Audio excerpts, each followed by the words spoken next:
Salut mes chers élèves. Pour continuer avec les cours sur les suites récurrentes linéaires du second ordre à coefficient constant, aujourd'hui nous allons résoudre un exercice. Voici l'exercice. Exo, soit f l'ensemble des suites numériques réelles UN qui satisfont à la relation de récurrence. U de n est égal à 4 U de n moins 1 moins 4 U de n moins 2. Ok, donc vous voyez, on a U de n plus k est égal à 4 fois U de n plus k moins 1 moins 4 U de n plus k moins 2, où k ici prend la valeur 0. Ok, donc c'est une suite récurrente linéaire du second ordre à coefficient constant. Maintenant, petit a, démontrer qu'il existe une suite géométrique R exposant n, telle que les suites R exposant n et n fois R exposant n soient deux éléments linéairement indépendants de f.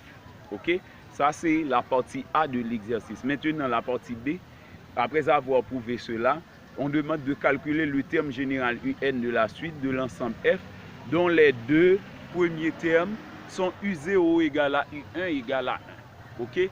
Donc, sans perdre de temps, puisqu'on a appris beaucoup de choses déjà sur les suites récurrentes linéaires du second ordre à coefficient constant, on passe directement à la résolution. Nous appelons f l'ensemble qui est défini par la relation de récurrence. C'est U de n égale à 4 U de n moins 1 moins 4 UN moins 2. Ok, maintenant, donc nous pouvons remarquer ici, UN, c'est le terme qui suit UN moins 1. Donc 4 représente A. Et UN moins 1 est le terme qui suit UN moins 2. Donc moins 4, c'est la valeur de B. Eh bien, si nous devrions donner l'équation caractéristique de cette relation de récurrence, ok, c'est une récurrence d'ordre 2 de la forme U de n plus k est égal à A fois U de n plus k moins 1 plus B fois U de n plus k moins 2. Eh bien, A donne 4, B donne moins 4. Eh bien, l'équation caractéristique, c'est x carré égale à AX plus B, où A vaut 4, B vaut moins 4. Ok? Maintenant, si on transpose, on pourrait avoir x carré moins 4x plus 4 égale à 0. Donc, avec une équation du second degré, donc n'importe quel élève de n'importe quelle classe pourrait résoudre cette équation, c'est simple. Même un élève en classe de 9e année fondamentale pourrait résoudre cette équation très facilement. Mais la différence, l'élève en 9e, donc à mon avis, l'élève en 9e va factoriser ça. Parce que ça va donner peut-être un produit remarquable. Mais en général, c'est la formule delta égale à B carré moins 4AC que tout élève appliquera. Mais cependant, ici, il y aura une contradiction avec cette formule. Parce que le A qu'on a dans la formule de récurrence n'est pas le A qu'on a ordinairement dans une équation du second degré. Eh bien, nous avons démontré cette formule. En cas de l'équation caractéristique, il faut prendre delta égale à A carré plus 4B. Ok? Donc, en remplaçant A par sa valeur, c'est 4 au carré plus 4 fois le coefficient B qui donne moins 4. C'est 16 plus 4 par moins 4 qui donne moins 16. 16 moins 16 donne 0. Donc, delta donne 0. Donc, si l'élève ignore la valeur A, le coefficient principal, ok, et ensuite B, l'autre coefficient, eh bien, si l'élève ignore ces deux valeurs-là, ou encore si l'élève n'appelle pas ces deux valeurs A, B, eh bien, il prendra soin d'appliquer la formule générale pour la résolution d'une équation du second degré. Mais l'important, ce n'est pas delta qui nous intéresse, mais c'est le nombre de racines. Puisque delta donne 0, on va avoir une seule racine. Ok, c'est une racine double que l'on note ordinairement R. On a une racine double R. Ok, maintenant, on peut résoudre l'équation en appliquant la formule x' égale à x second. Mais on ne va plus dire moins b sur 2a ici, parce que moins b sur 2a ne sera pas la valeur exacte de la solution effectivement.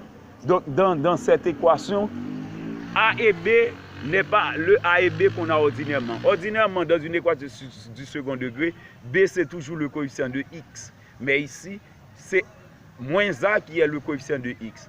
Eh bien, pour trouver les deux racines réelles, non, pour trouver la racine double, il faut prendre moins le coefficient de x sur 2 fois le coefficient de x carré. Moins le coefficient de x, ça donne 4. Sur 2 fois celui de x carré, ça donne 2 par 1. Donc ça donne 4 demi qui donne 2. Si on veut, on pourrait résoudre ça comme un élève en classe de 9e année fondamentale en faisant apparaître le produit remarquable. C'est x moins 2 au carré qui se développe ici. Puisque delta donne 0, c'est sûr qu'on a un produit remarquable. Et bien par conséquent, x moins 2 au carré étant x carré moins 4x plus 4, et bien la résolution c'est x moins 2 égale à 0. Si x moins 2 au carré donne 0, donc x moins 2 donne 0, donc x égale à 2. Ok, sans perdre de temps. Mais vous pouvez résoudre ça en prenant moins fois le coefficient de x sur 2 fois le coefficient de x carré, qui donne 4 demi qui est 2.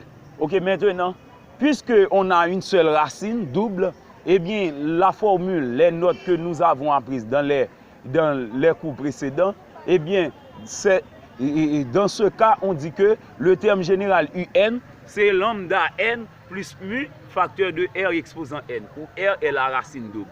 Eh bien, puisque la racine double c'est 2, eh bien, je mets lambda n plus mu par 2 exposant n. Maintenant, je fais chasser les parenthèses. C'est lambda n par 2 exposant n plus mu par 2 exposant n. Eh bien, que peut-on remarquer? R exposant n est d'une part multiplié par n et d'autre part R exposant n uniquement. Eh bien, ce qu'on a demandé de prouver dans cette partie d'exercice, c'est prouver qu'il existe une suite géométrique R exposant n.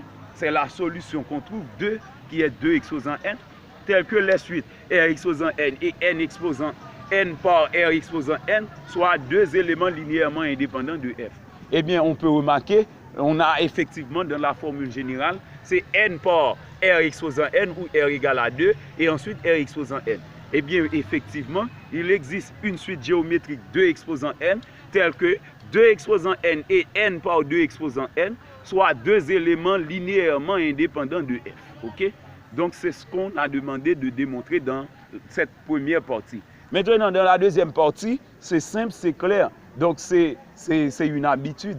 Depuis dans le premier cours, on a pris le soin d'effectuer ça, de calculer le terme général d'une suite. Eh bien, c'est en appliquant la formule après avoir trouvé la valeur de l'équation cartésique, là où les valeurs. Eh bien, après avoir trouvé là où les valeurs, on applique la formule pour trouver le terme général.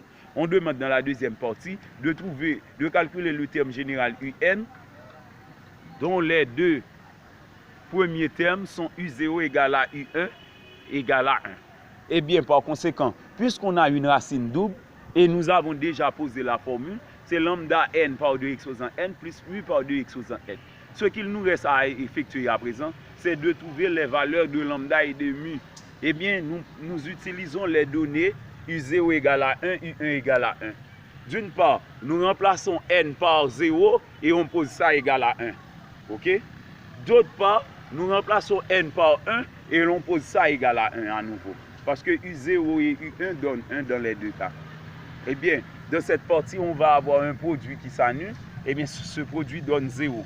Puisqu'on a 0 dans l'un des éléments du produit, eh bien, ça donne 0 comme résultat. Mais ici, on va avoir mu par 2 exposant 0. 2 exposant 0 donne 1. On a mu par 1. Donc, c'est 0 plus mu par 1 est égal à 1 pour la première équation. Pour la deuxième, on aura lambda par 1 par 2 exposant 1 plus mu par 2 exposant 1 est égal à 1. 1 par 2 exposant 1, ça donne 2. Ça nous donne lambda par 2. Mu par 2 exposant 2, ça donne mu par 2 est égal à 1. Ok, je mets égal à 1. Maintenant, je réduis l'équation, le système, donc les deux équations. Dans la première équation, je trouve 0 plus mu par 1. 0 est neutre pour l'addition. Mu par 1 donne mu. Eh bien, on a mu égal à 1. Mais dans la deuxième équation, on a 2 lambda plus 2 mu égale à 1. Ok? Maintenant, j'apporte la valeur de mu dans la deuxième équation pour trouver lambda. Eh bien, on a 2 lambda plus 2 par 1, puisque mu donne 1 est égal à 1. Mu donne 1, 2 lambda donne 1 moins 2, parce que 2 par 1 donne 2. Eh bien, on prendra soin de transposer 2 dans le second membre. Ça donne 2 lambda égale à 1 moins 2. Maintenant, 1 moins 2 n'est autre que moins 1. Donc, 2 lambda donne moins 1, autre que mu égale à 1. Donc, lambda donne moins 1 demi. Et bien par conséquent, nous pouvons dire que la suite UN, c'était lambda n par 2 exposant n, puisque lambda donne moins 1 demi. On a moins 1 demi n, moins 1 demi n par 2 exposant n pour cette partie. Pour l'autre partie, c'est mu par 2 exposant n. La valeur de mu étant 1, on met 1 par 2 exposant n. Maintenant, je remarque que 2 exposant n est commun à tous les deux termes. On avait déjà ça en parenthèse et en évidence, mais on avait développé ça juste pour prouver qu'il y avait R exposant n et n fois R exposant n. Maintenant, on revient à la forme initiale. Eh bien, je mets moins 1 demi n plus 1 en mettant 2 exposant n en évidence. Dans cette partie, il nous reste moins 1 demi n. Dans cette partie, il nous reste plus 1. OK? Eh bien, moins 1 demi n plus 1 par 2 exposant n, on fait le déno commun. Déno commun donne 2.